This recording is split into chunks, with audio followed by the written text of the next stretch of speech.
1991 may have been, in the words of Dave Markey's classic documentary, the year that punk broke in the United States, but it was also the year that saw grunge becoming a marketing term that no doubt helped propel the likes of Pearl Jam, Soundgarden, Alice in Chains and of course Nirvana further up the charts and firmly into the zeitgeist. So much so that they are still, along with a small handful of others, probably the first bands many people likely think of from that era. If you were a contestant on Family Fortunes or Family Feud, as I know it's known across the pond, and they asked you to name an early 90s North American alternative rock band, chances are the survey said one of those four groups, and the likes of Jawbox or Buffalo Tom, great as they were, would have got you a big fat no! Because the average Joe on the street, for their sins, isn't familiar with the serrated grooves of Jawbox's classic Savoury. Hey,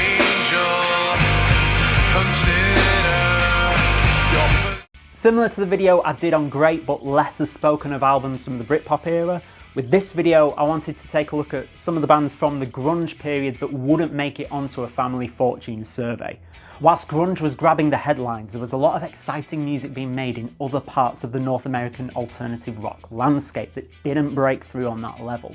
I've already covered some of my favourites from that period, like Fugazi, Caius and Throwing Muses. You can find those videos probably up there somewhere. But there's so much you could cover from that era. So I wanted to focus on three particular albums that capture a little of the breadth of that time and still stand up to me as cult classics. So please put your own recommendations and favourites in the comments, but for now, this is three of the best, lesser spoken of North American albums of the grunge era that weren't grunge.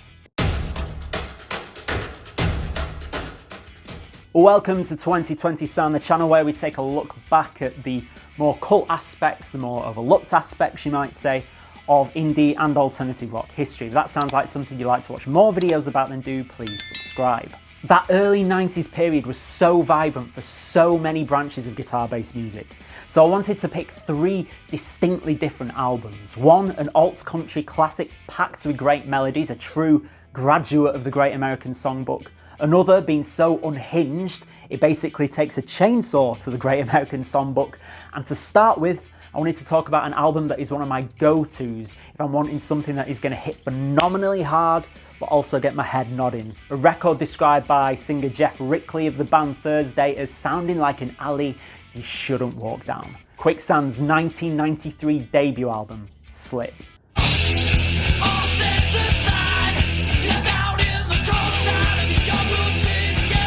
From Fugazi's Repeater in 1990 to At the Drive-In's relationship of Command in 2000, that decade of post-hardcore still instantly pushes my buttons when I hear music from it. In much the same way that the post-punk bands of the late 70s and early 80s exploded the confines of your stereotypical punk structures by bringing the outside influence of stuff like dub and funk and jazz and the avant-garde to the table, so too did the post-hardcore bands of the late 80s and 90s. If hardcore was typically a jackhammer in its rhythmical relentlessness, then post-hardcore was at that time very pugilistic. It was a boxer. It sticks and moves, it ducks and dives, it's light on its feet so it can hit you from anywhere. And when it does, it can combine groove and aggression and power and melody to land a knockout blow. It's a graceful violence. And one of the greatest bands of that scene to do that was surely Quicksand.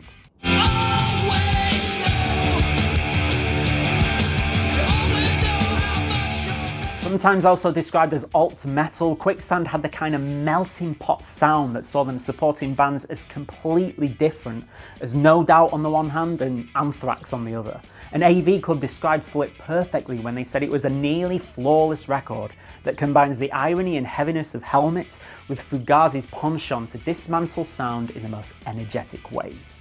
The band members were all veterans of New York hardcore bands. Singer Walter Schreifels alone had already proven to be an influential figure in that scene as a teenager, playing in bands like Youth of Today and Gorilla Biscuits in the 80s.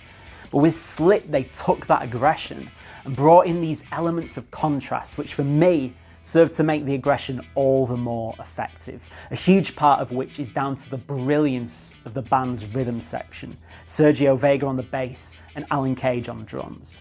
They have a sense of groove and syncopation that brings the music to life, gives it room to breathe, gives it a physicality to do more than just slam. You can maybe dance to this stuff. It's not so much head banging as head nodding, you know. But then you've got Shrifles and guitarist Tom Capone bringing this crunching power and dissonance over the top. So you get that extra bit of heaviness. You didn't quite get so much from Fugazi, but with the syncopation and the use of space, you didn't get quite so much from Helmet, resulting in stuff like the song Can Opener.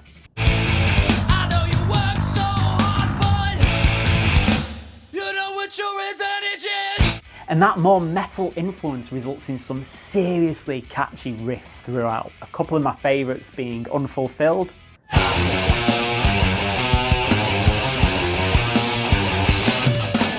and Emission.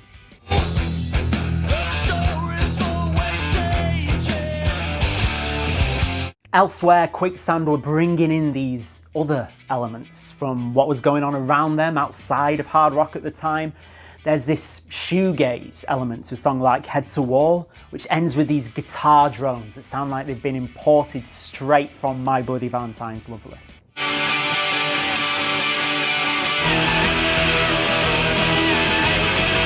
Or Dine Alone with its looping, discordant guitar squeals that really remind me of a lot of the hip-hop from that era, where these squalling horn samples would serve as a massive hook simply through repetition.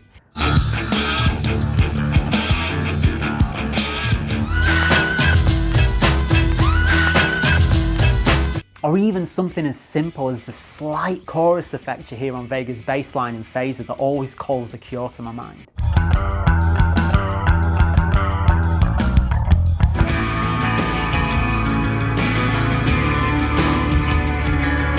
It all results in an album that sounds both very of its time, but combines those elements in such a way that it is still hugely enjoyable today. You could play anything off Slip against a more modern band that cited Quicksand as an influence, like Drug Church, for example.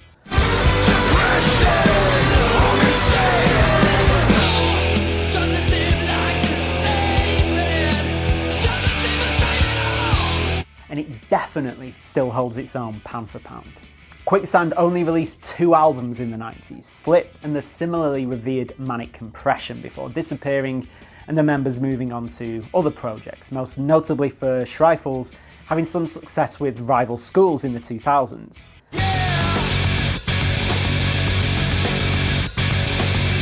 Whilst Vega would go on to join Deftones in 2009. But the band reformed, albeit mostly without Capone, and at the time of filming have recorded 2 more albums that only further demonstrate their quality, 2017's Interiors and 2021's Distant Populations.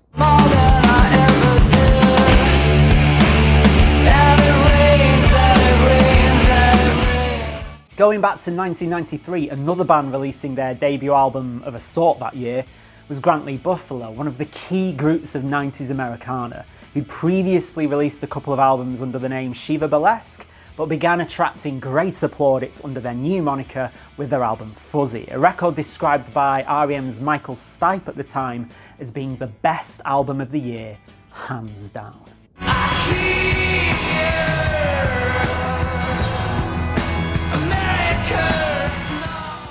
I understand that this album received a lot of acclaim at the time, but since I was old enough to start paying attention to the music press here in the UK a few years later, I don't think I've come across them much at all.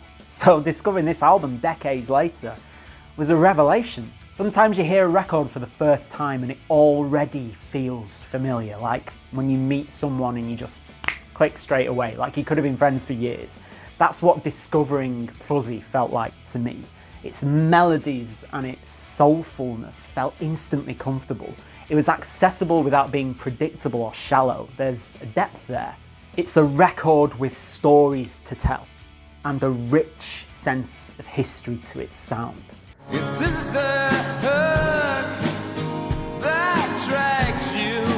This is the hook. Much like R.E.M., Grantley Buffalo's approach feels like a combination of the old and the new, the traditional and the modern, a stew of classic American folk, country, jazz and blues, rubbing shoulders with college rock, 60s underground rock and 70s rock to give it a flavour that's simultaneously both of its time and timeless. It sits as comfortably next to more recent stuff like Big Thief, Phoebe Bridgers and Steve Gunn as it did next to Mazzy Star, Uncle Tupelo and the Lemonheads at the time, as well as some of the artists the band's singer-songwriter Grantley Phillips has cited as influences like Bowie, Neil Young and the Velvet Underground. Just when those big arms lift up, falling shiny, shiny, shiny blue. What prompted the discovery was finding it whilst flicking through an old copy of that book, 1001 Albums to Hear Before You Die, and wondering how on earth I'd never heard of the band or album before. And the entry intrigued me. It featured that quote from Stipe and described the album as recorded in just 2 weeks in brilliant studio San Francisco. The album provided a refreshing alternative to America's increasingly dour grunge scene, and instead took huge inspiration from the spooky century-old Steel Foundry where it was put to tape. What had started out as a collection of sketchy acoustic demos written by a part-time trio was transformed into booming tales of history and politics, drenched in overdriven 12-string guitars, clattering drums, and the churning of pump organs. Bassist Paul Kimball's production can't be understated. Many of the songs do sound haunted, like they were recorded in a spooky mill. In particular, there's this layer of reverb pretty much throughout, like a layer of dust on an old book, giving the songs this really lived-in quality, like items in an antique store. And then there's the lyrics, one of my favourites coming in the very first song, The Shining Hour. It kills me to think that I'm no longer living and just looking for excuses to drink. So lift up your glass.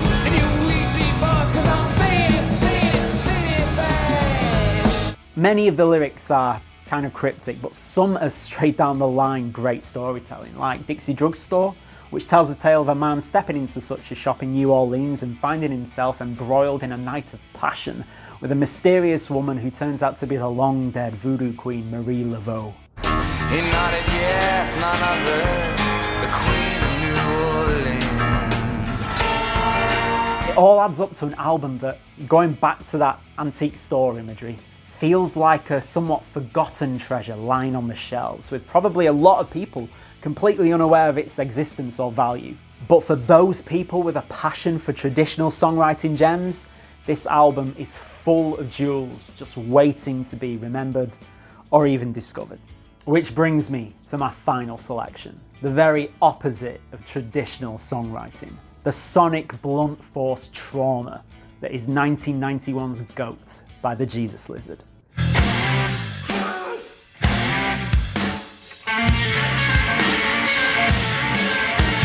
In the same way people are compelled to slow down and look at a road accident, GOAT is an unsettling listen, but there's something I find very compelling about it.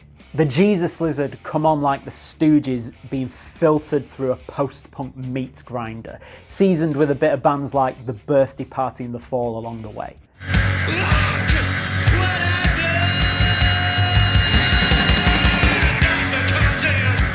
It's a visceral sound that down the years has seen them labelled with tags like noise rock and, worst of all, pig that does the music a serious disservice. Yes, it's noisy and brutal and abrasive, but it's also well written, arranged and executed. It pummels, but it also grooves and swings. The rhythm section of David W.M. Sims on the bass and Mac McNeely on the drums hit with the force and precision of a Tyson knockout.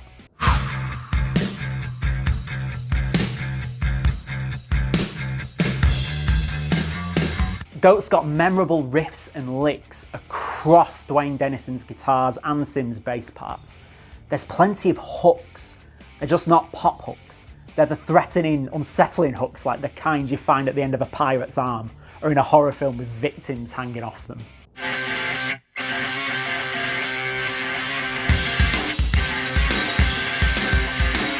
And the lyrics reinforce that horror. They're hardly a prominent feature in the mix, but when you catch wind of some of the imagery singer David Yao is conjuring up, it's some pretty disturbing stuff.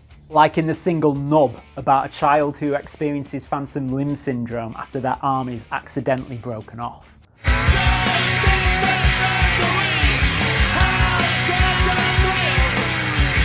In fact, according to popmatters.com, MTV refused to play the music video due to footage that the network deemed was, quote, too much. The Jesus Lizard's music, to me, is all about catharsis. I've never seen a picture of them or a video of them until long after I first heard the music. But to see David Yao go ape and hurling himself half naked around the stage in the crowd, I was like, yep, makes sense. It's music that, in its unhinged abandon, acts as a release valve, an exorcism for every raging, dark, pent-up emotion you've ever had. And Goat is the album where I think they and engineer Steve Albini together exercise those exorcistic, if that's even a word, those exorcistic muscles best. Nobody will.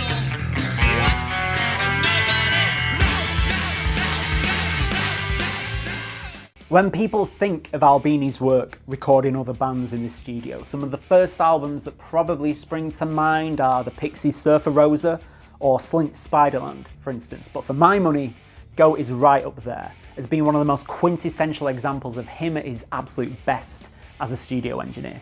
In fact, it's his work across several of the Jesus Lizard's albums in particular that supposedly made such a fan of Kurt Cobain that he infamously invited Albini to record Nirvana's In Utero. Albini and the Jesus Lizard are a match made in heaven. Albini's recordings are to these songs what oxygen is to a flame. The music is already caustic, but the recording makes them blaze ferociously. At the heart of it is Mac McNeely's huge drum sound, giving the songs a booming foundation that even John Bonham would have been proud of.